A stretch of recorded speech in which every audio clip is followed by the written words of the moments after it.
Estamos aqui novamente para uma dissecção de um álbum do metal e hoje um álbum bem especial do Winter's Bane, seu disco de estreia Heart of a Killer, lá de 89. A banda que chegou a se chamar, né, ter outros nomes como Autumn's Ruin. É difícil saber um pouco do passado da banda, né? Não tem muita informação, a gente procura, não acha muito.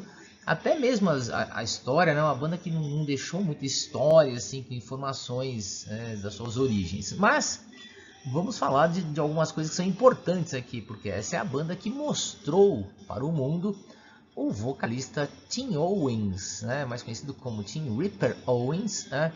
Que foi para o Judas Priest no lugar do Rob Halford. E aqui, nesse álbum, é justamente isso que ele mostra, a capacidade vocal absurda, sensacional de atingir tons, né, como o Sr. Halford atingia. Então nós vamos dar uma dissecada aí nesse álbum de estreia, Heart of a Killer, lá de 89, do Winter's Bane. A começar, né, pela capa bem criativa, né, com o título aqui, num período que se falava muito, né, de serial killer e tudo mais. Então uma capa bem interessante, curiosa, né? Aqui a gente tem a lista das 10 faixas, e os integrantes, que na época se chamava apenas Tim Owens, o vocalista, e que ele tinha um corte de cabelo, eu acho que ele tentava, inclusive, eu não sei nem se ele tentava emular mais o Rob Halford ou emular a figura do Geoff Tate, né? As duas coisas acho que são duas grandes referências aí para ele, enfim. O grande mentor, né, vamos dizer assim, o criador da banda, o guitarrista Lou Sampow, né, que depois foi vocalista entre os anos 90 e 2000, depois baixista, né, uma coisa assim, o cara fez praticamente tudo, né. No baixo temos Dennis Hayes, que tocou no Seven Witches, né, não sei se ele ainda está por lá, né, e o batera Terry Salem, ou Salem, como queira, né. O álbum aí foi lançado originalmente pela Massacre Records e eu lembro claramente quando eu comprei esse disco, né, o vendedor falou assim: olha, pode levar que é muito bom, o vocalista excepcional, o vocal parece Judas Priest. E eu falei assim, então vamos lá, né? Vamos lá que se o cara deu essa elogiada vale a pena. E é isso, né? Não estava enganado. Temos aqui o CD e o adesivinho, né, que vinha com um CD falando, olha, é uma banda Power, Speed, Thrash, mas assim, o Thrash ela não é muito, Speed também não, Power pra Heavy ok, né? Aqui como tá o álbum, né, o booklet, frente e verso. Acho o máximo a foto do nosso amigo aí à esquerda, né, tá com a cara de assustado. Do Dennis Hayes, agora que eu vi a cara dele, tá sempre com essa cara de assustado. Bom, vamos falar do disco, né? Pra gente poder discutir aqui, pra ver se você de repente tem a mesma opinião que a minha, ou se você vai querer conhecer essa banda. O Wages of Sin, o Salário do Pecado, né? Já mostra, que o vocal é sensacional, né? Ela começa lenta ali, com uma vocalização que arrebenta tudo. Tem umas palhetadas bem legais, né? É um ótimo cartão de visita, por quê? Porque essa faixa ela é um pouco longa, então todo mundo tem aqui um momento de destaque, né? Bateria, vocal, guitarra, baixo. E aqui, como eu falei, dá para perceber não só influências de Rob Halford, mas Geoff Tate também, né? É uma ótima faixa, né? Sensacional, vale a pena você começar, né? Escutando por aqui, é a primeira, é óbvio que você vai começar por aqui, né? Blink of an Eye, né, num piscar de olhos, é praticamente um Jag Panzer, né, na parte instrumental, e num piscar de olhos você vai gostar pra caramba dessa música, olha que ridículo. É uma faixa bem legal, pena que falta, eu acho que falta um refrão, né, mas se você gosta de Jag Panzer, você vai curtir essa música, né? A pegada dela, a instrumental dela lembra muito o som dos outros americanos, né, dos seus parceiros, conterrâneos americanos. A faixa título, Heart of a Killer, é um heavy metal clássico, assim, lembrando Chuck Berry's, Iron Red Saint, Riot, todas aquelas bandas lá dos anos 80, né? Muitas influências do metal clássico americano, né? E é claro, vocais excepcionais, né? Destaque dos vocais, é uma ótima faixa. Essas três primeiras já valem né, você investir nesse álbum. Horror Glances tem umas mudanças de vocalizações, assim, de um tom mais grave, sussurrado, e aí tem os agudos. Aqui eu gostei mais das guitarras. É uma boa faixa também, mas para mim o que me chamou a atenção foram as guitarras. Vale muito a pena você também conhecer essa faixa. Seguindo, vamos para The Silhouettes, aqui é o contorno. Ela é acelerada, né? É um outro grande destaque, tanto instrumental como vocal, né?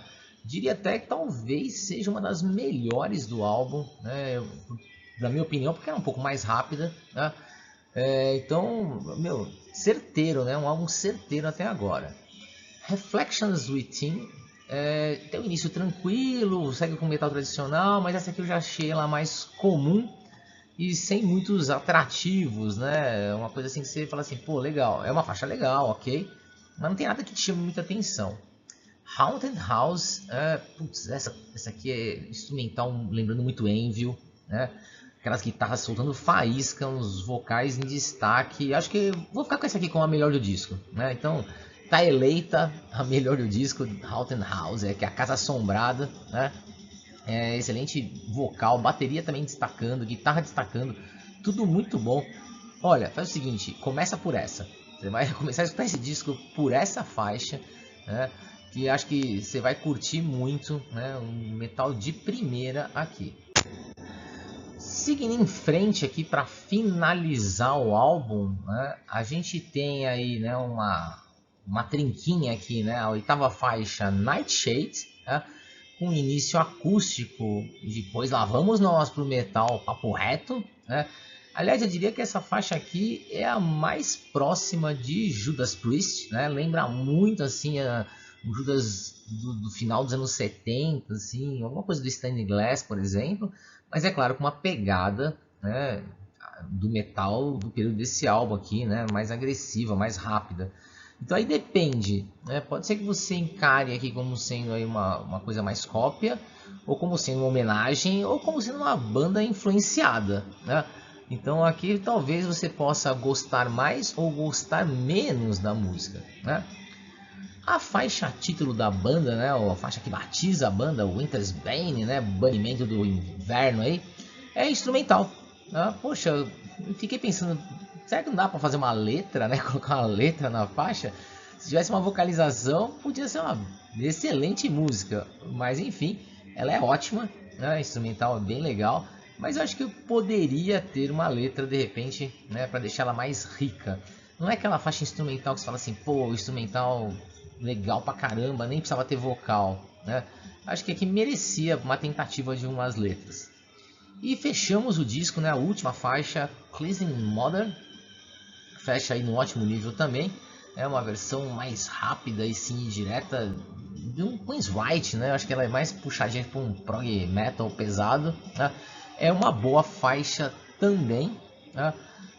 Mas abaixo das outras. Então vamos para as notas aqui, né, desse álbum. Lembrando uma coisa importante. Essa minha versão é a versão que foi lançada em primeiro lugar, mas depois, quando o Ripper Owens, Tim Owens, né, foi lá pro Judas, saiu, lá nos anos 2000, se eu não me engano, a gravadora resolveu relançar esse álbum em formato duplo. E aqui está, né, o Heart of a Killer, né, lançado pela Century Media, né, acho que é a detentora dos direitos da Massacre nos Estados Unidos, ou vice-versa, sei lá. Eles lançaram como se fosse como CD duplo, né?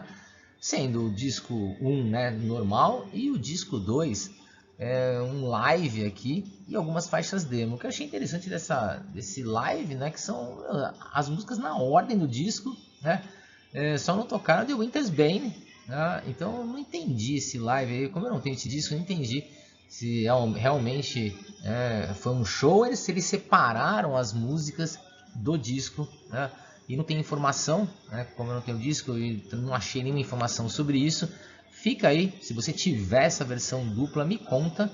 E eu achei a capa mais feia, né? A capa não tão legal em relação à capa original, tá?